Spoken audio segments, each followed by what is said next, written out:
Ma femme m'a dit, je ne suis pas d'humeur. Alors arrête d'agir comme si je te devais mon corps simplement parce qu'on est marié. Alors je lui ai donné exactement ce qu'elle voulait, un mari qui ne la voulait plus. Et maintenant, elle se demande pourquoi je ne suis jamais revenu. Salut Reddit.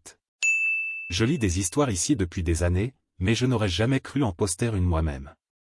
La mienne ne parle pas de tromperie ni de drame, mais de ce qui se passe quand l'amour s'éteint doucement, et que l'un des deux fait semblant que tout est normal. Je ne suis pas ici pour qu'on me plaigne. Je veux simplement partager comment j'ai appris la différence entre la paix et le vide. Je serai honnête, si quelqu'un m'avait dit il y a un an que mon mariage s'effondrerait sans une seule dispute, j'aurais ri. Ma femme, Claire, et moi, avons toujours été solides. 5 ans ensemble, 3 mariés. On avait notre rythme, les courses le même jour, des randonnées le week-end, des soirées cinéma, et oui, notre intimité faisait partie de ce lien, pas obsessionnel, mais naturel, constante. C'était une façon de nous connecter. Elle prenait l'initiative aussi souvent que moi. Il y avait des rires, des taquineries, de la tendresse sincère. Mais il y a quelques mois, quelque chose a changé. Je ne pourrais pas dire le jour exact, mais c'était comme si quelqu'un avait tourné une clé et coupé la chaleur. C'est venu doucement. Elle a arrêté de me tenir la main quand on regardait la télé. Elle s'éloignait quand j'essayais de l'embrasser. Jusqu'à ce qu'un soir, je tende le bras pour toucher le sien, comme je le faisais toujours, et qu'elle soupire. Pas de fatigue, d'agacement. Je suis épuisé, murmura-t-elle. Je me suis un peu écarté. Tu vas bien? J'ai dit que j'étais fatigué. Oui, j'ai entendu, je veux dire, il y a quelque chose qui ne va pas? Elle s'est retournée, dos à moi. Il n'y a rien. Arrête d'être lourd. J'ai pas la tête à tes câlins là. Ce mot m'a frappé comme une gifle froide. Lourd? Depuis quand vouloir être proche de sa propre femme, c'est être lourd? Elle ne m'avait jamais parlé comme ça. Je me souviens d'être resté allongé là, les yeux fixés au plafond, à me convaincre qu'elle avait juste passé une mauvaise journée. Le lendemain matin, elle a agi comme si de rien n'était. Elle a préparé le café, vérifié son téléphone, fredonné en consultant ses mails. J'ai voulu en parler, mais je ne l'ai pas fait. Une partie de moi ne voulait pas déclencher une dispute pour rien. Pourtant, au fil des jours, la distance s'est installée. Elle était polie, mais distante. Les je t'aime sonnaient comme des réponses automatiques. Elle passait ses soirées sur le canapé, ordinateur sur les genoux, écouteurs aux oreilles, totalement déconnectée. Je parlais, elle hochait la tête sans entendre un mot. Le vendredi soir, j'ai réessayé. Je suis arrivé derrière elle pendant qu'elle préparait le dîner, j'ai embrassé son épaule et murmuré. Tu m'as manqué aujourd'hui.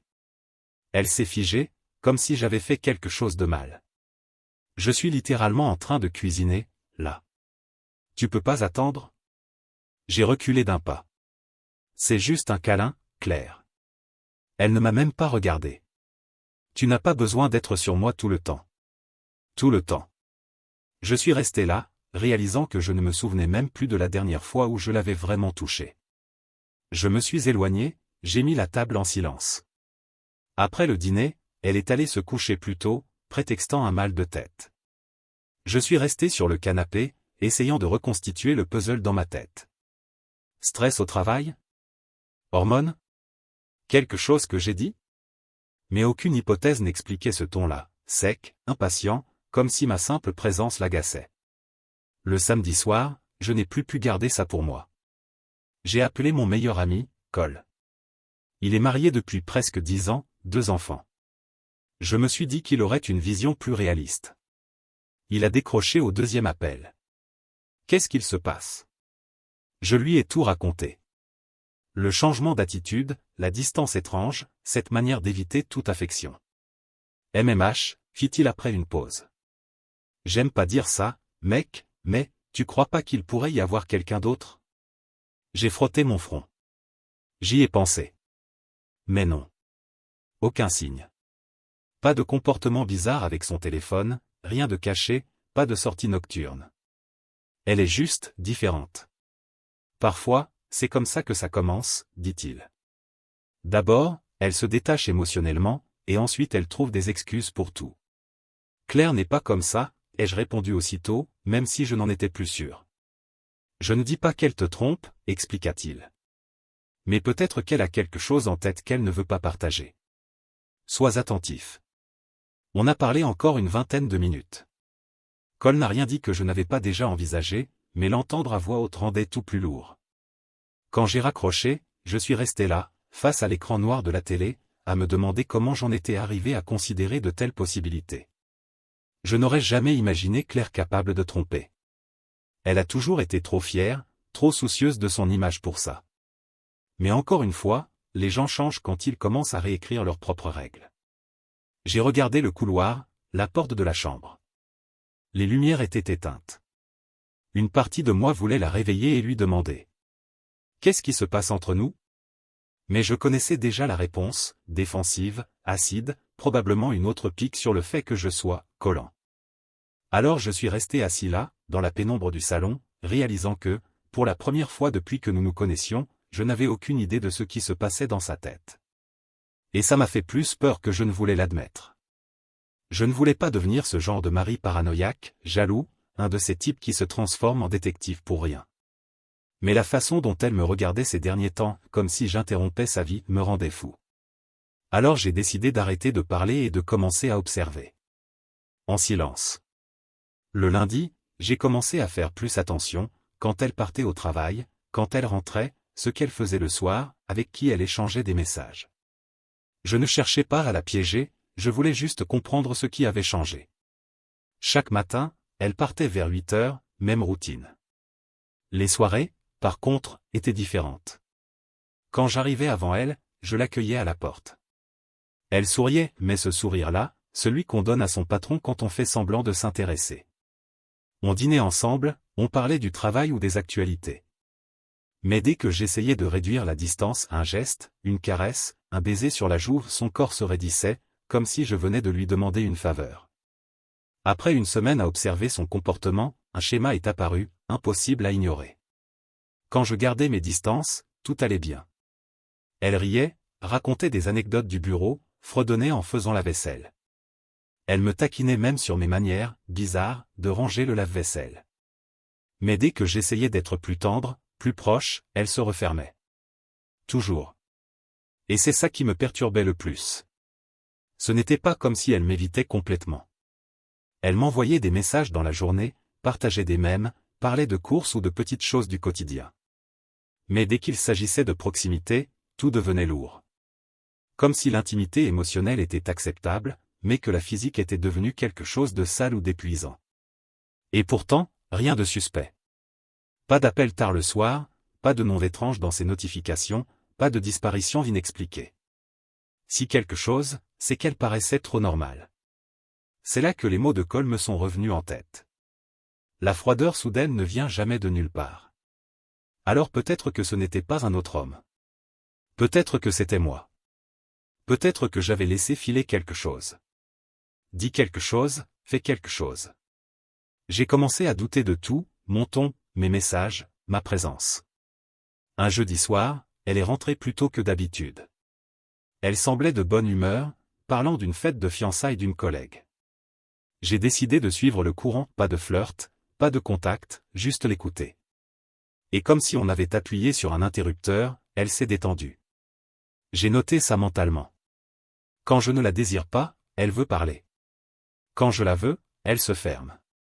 Je ne pouvais pas m'empêcher de penser qu'elle me remplaçait émotionnellement. Pas forcément physiquement, mais émotionnellement. Peut-être quelqu'un du travail, un collègue avec qui elle pouvait être elle-même, sans pression. Mais encore une fois, aucun signe. Ce week-end-là, ma patience a été mise à l'épreuve. Le samedi matin, elle est allée prendre sa douche, laissant son ordinateur portable ouvert sur le canapé. D'habitude, elle le fermait toujours ou se déconnectait de tout, mais là, elle avait dû être pressée. Je suis resté là, à regarder l'écran. Sa boîte mail était ouverte.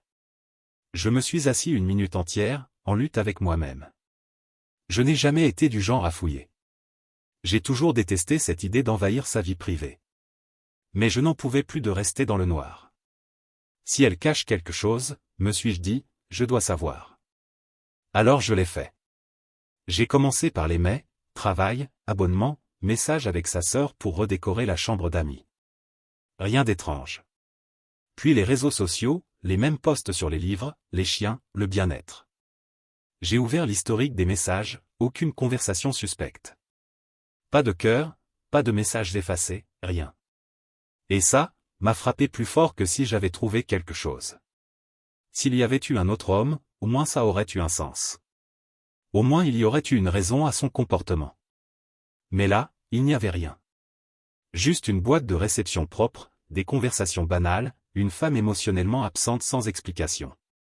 J'ai refermé le portable quelques secondes avant d'entendre l'eau s'arrêter. Mes mains tremblaient. Pas de culpabilité, de frustration. Quand elle est sortie de la salle de bain, enveloppée dans sa serviette, elle m'a souri doucement. « Tu peux me passer mon téléphone ?» Le ton était détendu. Trop détendu. Je lui ai tendu l'appareil et je l'ai regardé faire défiler l'écran en marchant vers la chambre, sans dissimulation, sans gêne. Juste elle, comme si tout allait bien. Je suis resté assis sur le canapé, fixant l'écran de veille tournoyé sur le laptop.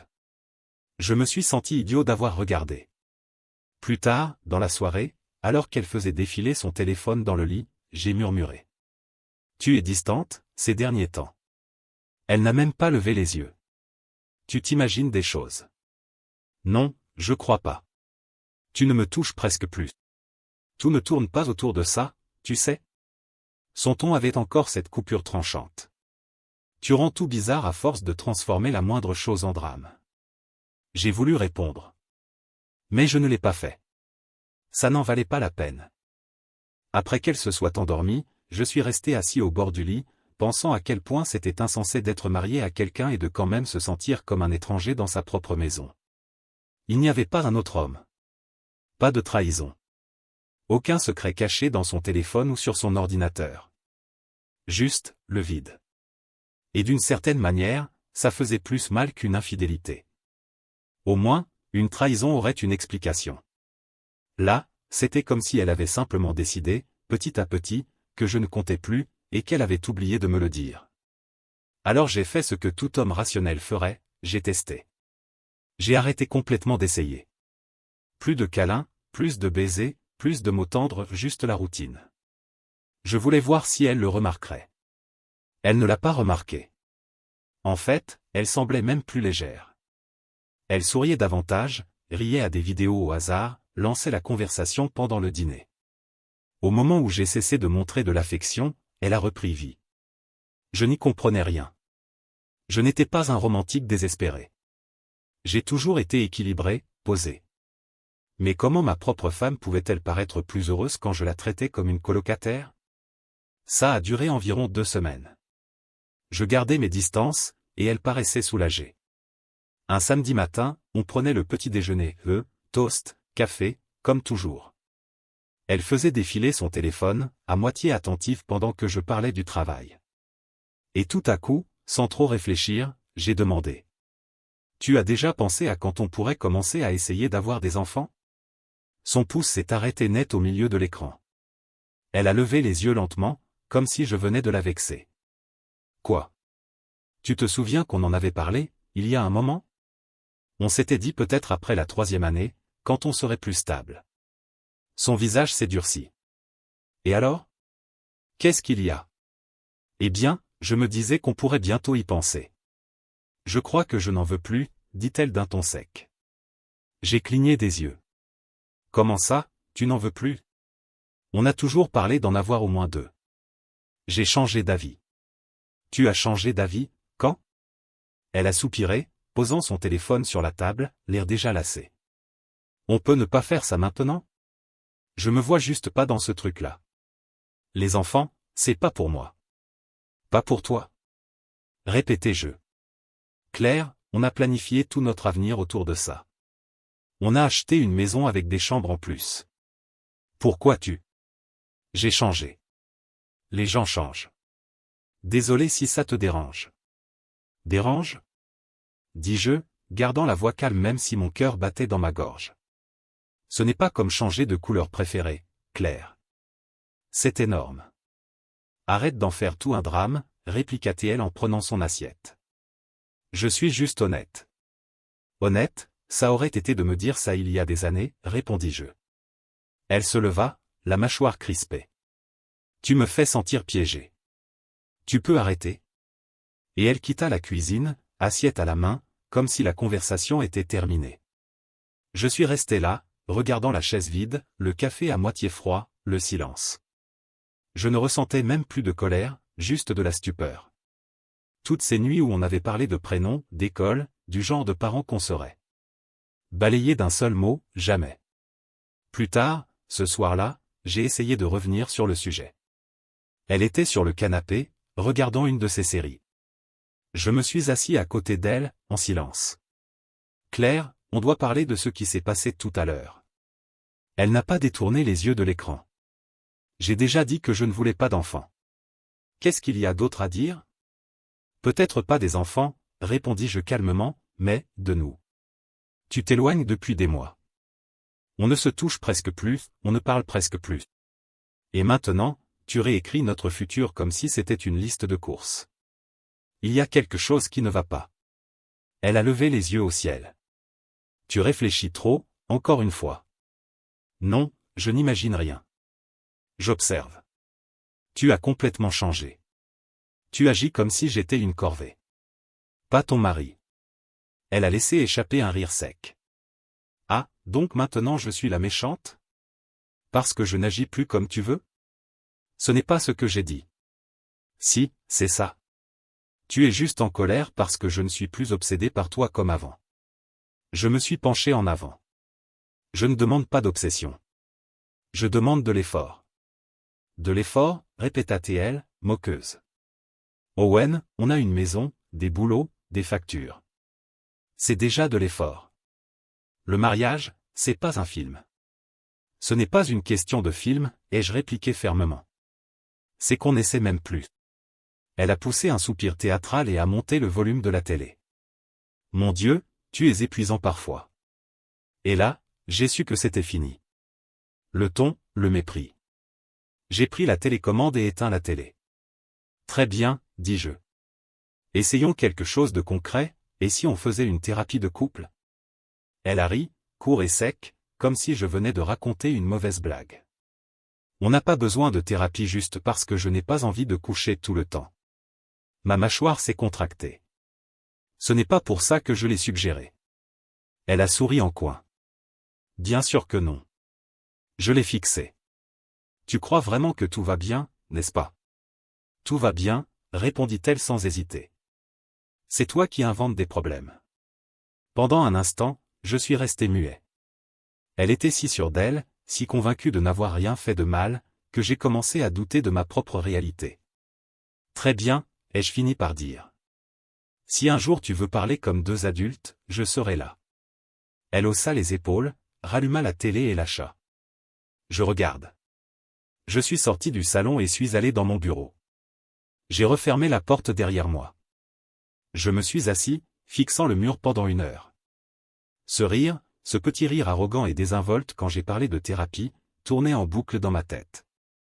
Le problème, ce n'était pas qu'elle ne soit pas d'accord. C'est qu'elle s'en fichait. Elle ne voulait rien réparer. Cette nuit-là, pendant qu'elle dormait profondément à côté de moi, je suis resté éveillé, les yeux fixés au plafond, réalisant quelque chose de brutal. Ce n'était pas une question de tendresse, ni d'attirance, ni même d'enfant. C'était le fait qu'elle avait effacé chaque rêve, chaque projet, chaque morceau de « nous » qui existait autrefois. Et je commençais enfin à accepter qu'elle n'était pas perdue. Elle était satisfaite. Satisfaite d'une version du mariage où je ne comptais plus. 1 semaine de plus est passée comme ça. J'ai commencé à travailler plus tard le soir, c'était plus facile que de m'asseoir à table et de faire semblant que tout allait bien. Quand je rentrais tôt, elle avait déjà dîné. Le jeudi soir, je suis rentré vers 19h. Elle préparait le dîner, des pâtes, son plat préféré. Je suis resté quelques secondes dans l'encadrement de la porte à l'observer. Elle fredonnait, tranquille, en paix. Cette paix qui autrefois me rendait heureux. Maintenant, elle me faisait juste me sentir comme un fantôme. Pendant le repas, elle a souri légèrement. Tu es moins intense ces derniers temps. J'aime bien cette version de nous. Moins intense? Ai-je demandé. Oui, c'est calme. Pas de pression, pas d'attente. On dirait qu'on est enfin à l'aise. Je l'ai regardé un moment. Tu es heureuse comme ça? Oui, répondit-elle simplement. Et toi? Non, ai-je dit. Pas du tout. Son bras s'est figé en plein air, la fourchette suspendue. Qu'est-ce que tu veux dire? Je veux dire que je ne suis pas heureux, Claire. J'ai essayé de faire semblant, mais ça, ce n'est plus un mariage. Elle a levé les yeux au ciel. Oh mon Dieu, ça recommence. Ça recommence? On n'en a pas parlé depuis des semaines. Tu disais vouloir de la paix. Je t'ai donné la paix. Et maintenant tu appelles ça du bonheur, pendant que je me sens étranger dans ma propre maison. Tu dramatises, répondit-elle sèchement. Juste parce que je n'ai pas envie d'aller au lit tous les soirs, ça ne veut pas dire que je ne t'aime plus. Ce n'est pas une question de sexe, dis-je. Ah non? Parce que ça y ressemble. À chaque conversation, on y revient. C'est une question de connexion. L'intimité, ce n'est pas que physique. C'est une façon de montrer l'amour, pas seulement de le dire. Elle a ri, mais sans la moindre trace d'humour. Tu es incroyable. Tu crois que l'amour se mesure au nombre de fois où on se touche? Quelle superficialité. Tu déformes tout, ai-je répondu calmement. J'ai juste besoin de me sentir désiré par la personne que j'ai épousée. Et tu agis comme si c'était de l'égoïsme. Parce que c'en est, répliqua-t-elle. Tu ne penses qu'à ce que tu ne reçois pas. Tu te fiches de ce que moi je ressens. Ce que tu ressens? Répétai-je. J'ai passé des mois à essayer de le comprendre. Tu m'as complètement repoussé, et dès que j'essaie d'en parler, tu fais de moi le problème. Elle posa brutalement sa fourchette sur la table. Le problème, c'est toi. Toujours obsédé par ce qui manque, jamais reconnaissant pour ce que tu as. Je travaille. Je rentre à la maison. Je partage ma vie avec toi. Qu'est-ce que tu veux de plus? Je veux ma femme, dis-je doucement. Pas une colocataire qui porte la même alliance que moi. Elle lâcha un rire sec. Peut-être que tu aurais dû épouser quelqu'un qui a envie de jouer à la petite maison tous les soirs. Je ne suis pas cette femme. Ouais, répondis-je. Je commence à le comprendre. Son visage se durcit. Qu'est-ce que ça veut dire? Ça veut dire que je m'accroche à la version de toi qui se souciait vraiment de nous. Celle qui voulait une vie à deux, pas juste une routine partagée. Elle se renversa sur sa chaise, croisa les bras. Et alors? Tu vas me menacer de partir maintenant? Parce que je ne te donne pas assez d'attention? Je secouai la tête. Je ne menace rien. Je suis juste honnête. Honnête, répéta-t-elle avec sarcasme. Tu crois que t'es le seul à souffrir? Tu crois que c'est facile pour moi de vivre sous pression? De devoir faire des choses que je n'ai pas envie de faire? Je ne te mets plus de pression, répondis-je d'une voix ferme. Ça fait des mois que j'ai arrêté. Tu voulais de l'espace, je t'en ai donné. Tu voulais du silence, je t'en ai donné aussi. Et tu sais quoi? Tu es toujours malheureuse. Tu appelles juste ça de la paix. Elle me lança un regard plein de colère, respirant profondément. Tu es incroyable. Tu transformes tout. Tu veux juste me faire culpabiliser parce que je ne suis pas l'épouse parfaite qui t'idolâtre. Je n'ai jamais demandé d'adoration, répondis-je, gardant ma voix posée. J'ai demandé un partenariat. Elle se leva, la voix montant. Tu veux juste du contrôle. C'est ça? Tu ne supportes pas que je ne plie plus à tes envies. Je la regardai droit dans les yeux. Tu veux savoir ce qui est fou? Je n'ai jamais cherché à te contrôler. Mais toi, tu as décidé que tout ce qui faisait partie d'un mariage, la tendresse, la proximité, la communication, était optionnel, du moment que ça cessait de te plaire. Elle pointa un doigt vers moi, comme si elle grondait un enfant. Tu déformes mes mots encore une fois? Je ne répondis pas. J'appelle juste les choses par leur nom. Elle me fixa quelques secondes, puis dit froidement. Si tu es si malheureux que ça, alors pars. Le silence a envahi la pièce. Le seul bruit, c'était le léger bourdonnement du réfrigérateur. C'est vraiment ce que tu veux? Demandai-je à voix basse. Je veux la paix. Et clairement, tu ne peux pas me la donner. J'ai hoché la tête lentement, observant son visage. Il n'y avait ni colère, ni tristesse. Juste, La fin. Très bien, dis-je doucement. Alors je ne viendrai plus troubler ta paix. Pendant une demi-seconde, son expression a vacillé, peut-être de la surprise, peut-être de la confusion. Mais je ne suis pas resté pour en chercher le sens. Je me suis levé, j'ai emporté mon assiette à l'évier, je l'ai rincée. Elle n'a pas dit un mot de plus. Cette nuit-là, j'ai su que c'était terminé. Pas par colère, ni par chagrin, mais par clarté. Elle voulait une vie sans pression, sans proximité, sans moi. Alors je ferai en sorte qu'elle l'ait. Le lendemain matin, je me suis réveillé l'esprit clair. Ni calme, ni en colère. Juste décidé. La décision ne semblait pas émotionnelle. C'était juste comment lâcher enfin son souffle après des mois à le retenir. Pendant qu'elle se préparait pour aller travailler, je suis resté assis à la table, buvant mon café. Elle m'a dit au revoir comme un matin ordinaire, en déposant un baiser dans l'air, près de mon visage, avant de partir. Ce petit espace entre nous disait tout. Dès que la porte s'est refermée, j'ai ouvert mon ordinateur portable et cherché « avocat en divorce ». C'était étrange de voir ce mot sur l'écran, mais je n'ai pas hésité. J'ai trouvé un cabinet réputé dans le quartier et pris rendez-vous pour le lendemain matin. Sans hésitation. Sans seconde pensée. Après l'appel, j'ai regardé autour de moi notre maison. Et j'ai remarqué à quel point elle semblait sans vie. Chaque pièce ressemblait à une vitrine de catalogue. Rien de personnel. Ces bougies, ces livres, ces décorations parfaites. On ne retrouvait presque plus aucune trace de moi. J'ai ouvert le placard et commencé à faire mes valises. Doucement. Avec soin. Chemise, chaussures, montre, chargeur. Je n'ai pas tout pris, seulement ce qui était à moi. Pas de porte claquée. Pas de cris. Pas de larmes. Juste un homme se détachant, silencieusement, d'une vie qu'il ne reconnaissait plus. Par moments, je m'arrêtais pour regarder un objet qui, autrefois, avait du sens. La photo encadrée de notre lune de miel. La carte qu'elle m'avait écrite pour notre premier anniversaire. Le plaid qu'on avait choisi ensemble chez Target. Tout ça semblait désormais appartenir à l'histoire de quelqu'un d'autre. Avant midi, mon côté du placard était presque vide.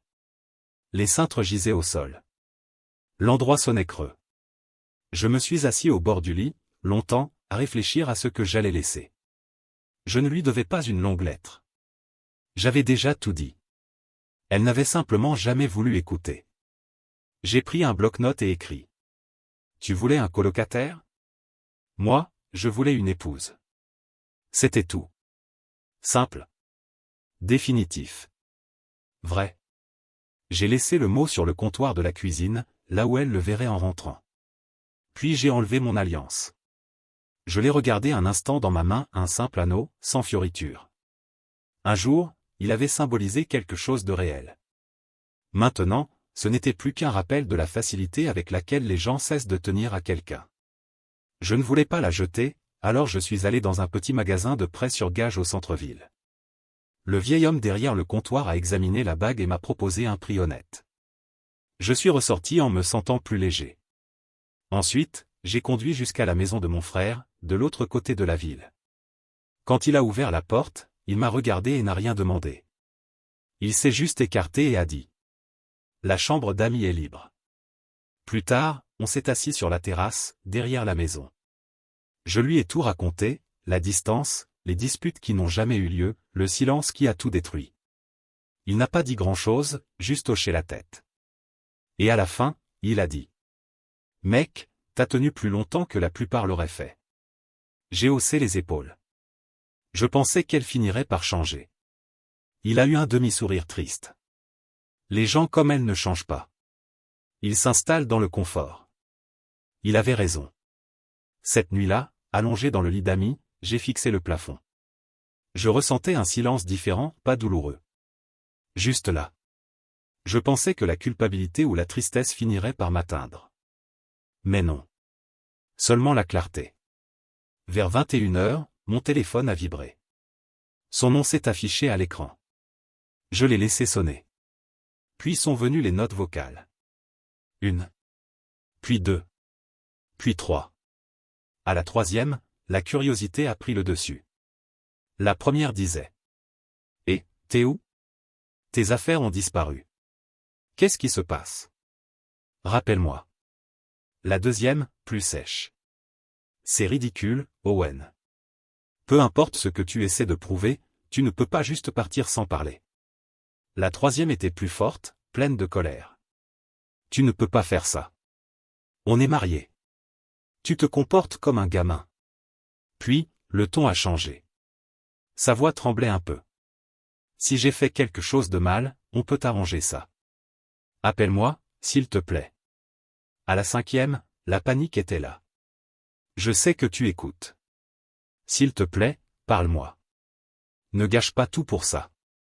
La sixième est revenue à la colère. Très bien. Sois immature. Mais un jour, tu devras revenir. Tu ne peux pas fuir tes responsabilités. Et enfin, la dernière, plus basse, plus fragile. J'ai dit quelque chose de mal? Je croyais qu'on allait bien. Je ne comprends pas. Je suis resté à regarder le téléphone longtemps après ça. Pas par hésitation. Par compréhension. Elle ne comprenait vraiment pas. Elle pensait que c'était à propos d'une dispute. D'un malentendu. Pas des mois qu'elle avait passés à choisir la distance à la place de l'amour. J'ai réécouté la dernière note. Sa voix tremblait, plus douce que tout ce que j'avais entendu depuis longtemps. Mais ce n'était pas du regret. C'était de la confusion. Parce que son petit monde tranquille venait de s'effondrer. J'ai tapé un court message. Tu voulais la paix? Maintenant, tu l'as. Puis j'ai bloqué son numéro. Pour la première fois depuis des mois. J'ai dormi toute la nuit. Sans trop penser. Sans espoir. Sans peur. Juste du silence. Le genre de silence qui, enfin, sonnait juste. Mais le silence ne reste jamais silencieux très longtemps. 2 jours plus tard. Elle est apparue à mon travail. J'étais en pleine réunion quand mon collègue a passé la tête par la porte. Hey, y a une femme qui t'attend à l'accueil. Elle dit que c'est urgent. Je savais déjà. Quand je suis sorti, elle était là, debout près du comptoir, les bras croisés, portant cette même expression familière, un mélange de colère et d'incrédulité. La réceptionniste semblait mal à l'aise. Owen, il faut qu'on parle, dit-elle. Je gardai la voix ferme. Tu ne devrais pas être ici, Claire. Tu ne m'as pas laissé le choix, répliqua-t-elle. Tu disparais, tu bloques mon numéro, et tu t'attends à ce que je fasse quoi? Faire semblant que rien ne se passe? J'ai désigné le couloir d'un geste calme. Tu ne peux pas faire ça ici. Alors j'attendrai sur le parking, dit-elle, la voix dure. Mais tu me parleras. Au final, la sécurité a dû l'escorter dehors 15 minutes plus tard, quand elle a refusé de quitter le hall. Mon manager n'a même pas paru surpris. Il a simplement lâché. Semaine compliquée, hein? Et il est retourné travailler. Ils ont tout consigné et émis un avis de restriction d'accès, ce qui voulait dire que si elle revenait, ce serait considéré comme du harcèlement. Et elle est revenue, 3 jours plus tard. Tenue différente, même scène. Les agents de sécurité l'ont à nouveau escortée dehors et noté une deuxième violation, avertissant que la police serait appelée la prochaine fois. C'est à ce moment-là que j'ai contacté mon avocat pour accélérer le processus de divorce. Elle a répondu en contestant. Affirmant que je l'avais abandonnée à cause du sexe. Quand j'ai lu les documents, j'ai éclaté de rire. C'était écrit comme si j'avais quitté la maison parce qu'elle avait refusé une nuit d'intimité. Son avocat me décrivait comme un mari émotionnellement immature, incapable d'affronter la réalité. Mon avocat, un homme calme nommé Harris, a lu les papiers et soupiré. Elle essaie d'en faire un cas d'abandon moral. Tactique classique quand il n'y a rien de solide. Elle n'a aucune idée de ce que c'était vraiment, ai-je dit. Elle n'a pas besoin de savoir, répondit Harris. C'est mon travail. Il a construit le dossier sur la négligence émotionnelle et la rupture du lien conjugal. On avait les messages, les emails, et mes notes écrites de nos interactions des derniers mois. Rien de dramatique, juste des preuves de son indifférence. Harris m'a dit que les juges voyaient ce genre de schéma tout le temps. Le jour de la première audience, elle est arrivée en semblant avoir répété le rôle de l'épouse blessée. Tailleur impeccable, pas de larmes, mais des soupirs soigneusement placés. Son avocat s'est levé et a déclaré. Ma cliente a été prise de court par l'abandon soudain de son mari. Il n'a fait aucun effort pour communiquer ou chercher une aide conjugale. Il a simplement décidé que son insatisfaction physique justifiait la fin du mariage. Quand vint le tour de Harris, il se leva calmement et dit : « Votre honneur, ce que mon client a mis fin n'était pas un mariage, mais une relation unilatérale dans laquelle ses besoins émotionnels et physiques ont été ignorés pendant des mois. Il a essayé de communiquer. Il a été ignoré. Il a suggéré une thérapie. On s'est moqué de lui. Ce n'était pas de l'impulsivité. C'était de la survie. Elle me fixait tout le long. Yeux durs. Mâchoire serrée. Le juge a ordonné une période de séparation temporaire avant toute décision finale. Et tout s'est étiré pendant des mois. Pendant ce temps, nos amis communs ont commencé à choisir leur camp. Certains m'ont envoyé des messages privés, disant qu'ils comprenaient. Qu'ils avaient remarqué depuis longtemps à quel point elle était distante lors des dîners.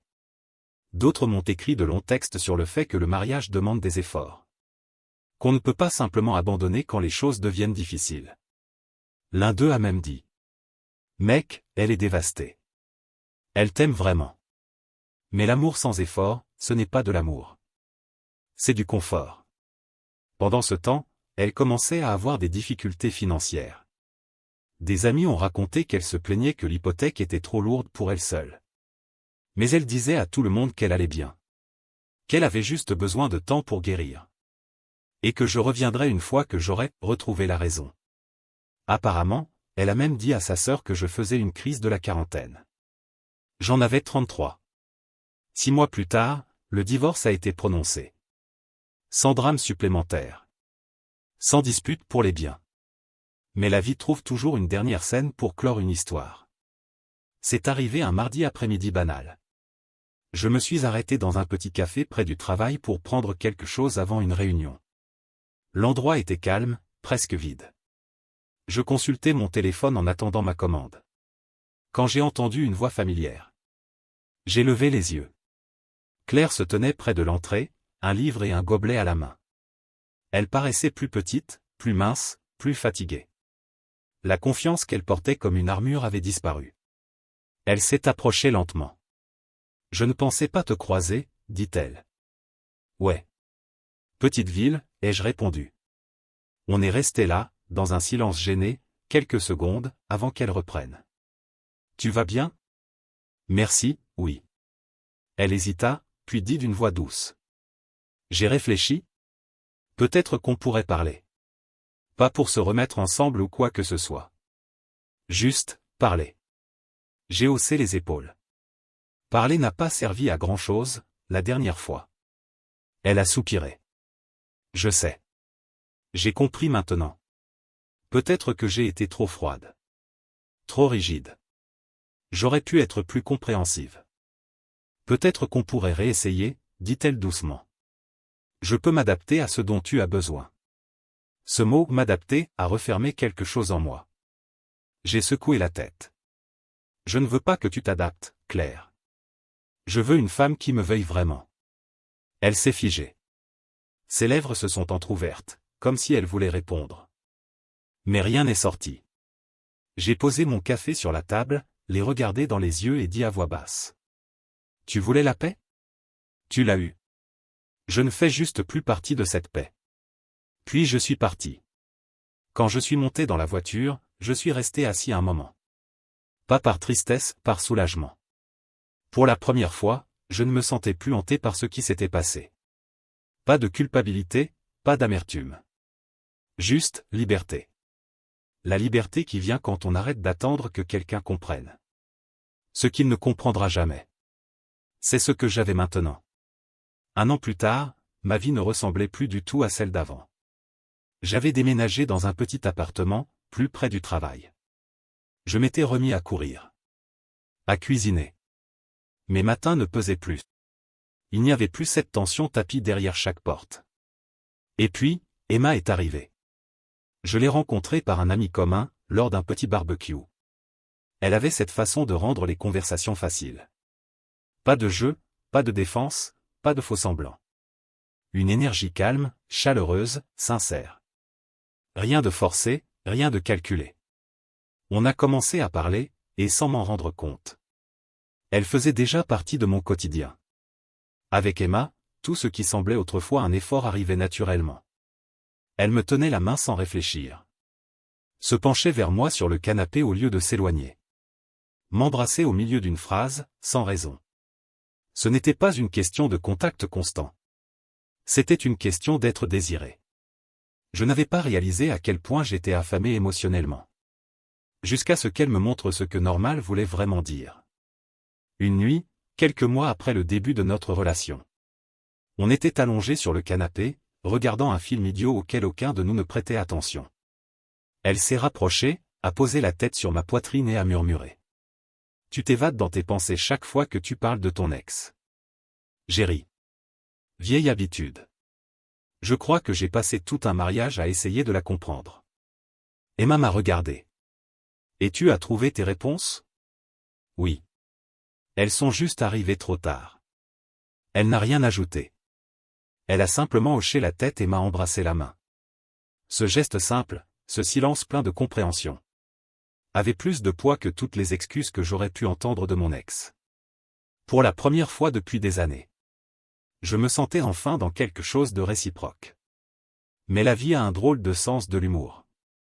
On croit qu'un chapitre est clos. Et elle t'envoie un rappel, juste pour être sûr. De temps en temps, son nom apparaissait quelque part en ligne. Je ne la suivais pas.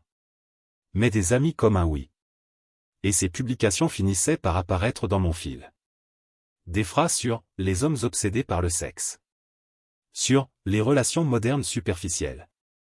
Ou encore sur « la difficulté de trouver un homme qui valorise la connexion émotionnelle plus que le physique ». Une fois, elle a même écrit « Les hommes ne te veulent que pour ton corps. Et quand tu arrêtes de donner, ils agissent comme si tu étais cassé. » C'était comme regarder quelqu'un réécrire l'histoire en temps réel. Je faisais défiler sans réagir. Mais parfois les commentaires me faisaient sourire tristement.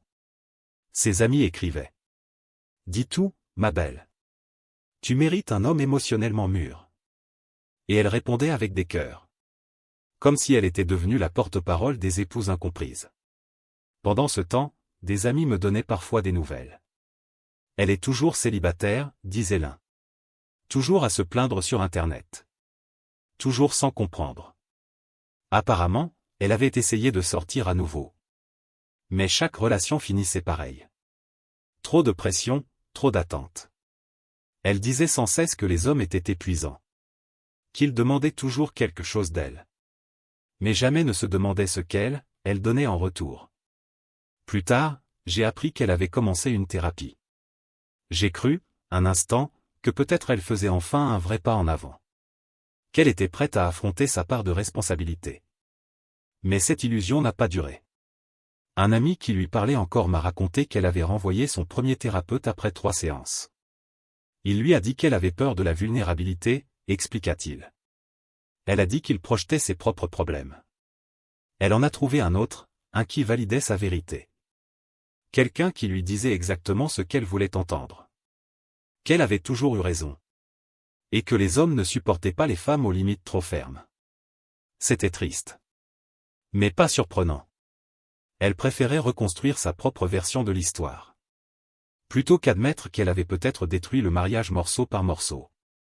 Parfois, je me demandais ce qui se serait passé.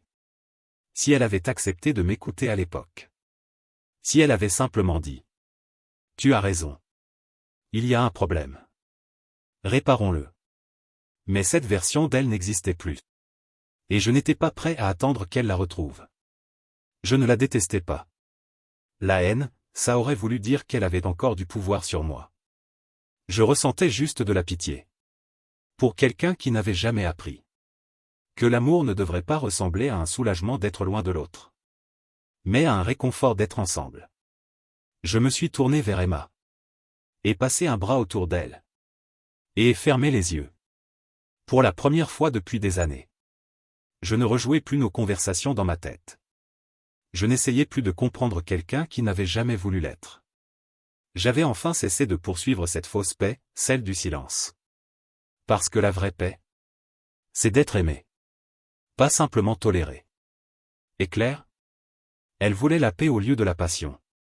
Le confort au lieu de la connexion. Alors je lui ai donné exactement ce qu'elle avait demandé. Une vie sans moi. Commentaire Monsieur Reddit. Elle voulait la paix, pas de drame, pas de tension, juste le vide bien organisé qu'elle appelle stabilité. Et maintenant qu'elle l'a, elle se demande pourquoi plus personne ne reste pour l'apprécier. Tragique? Peut-être. Prévisible? Totalement.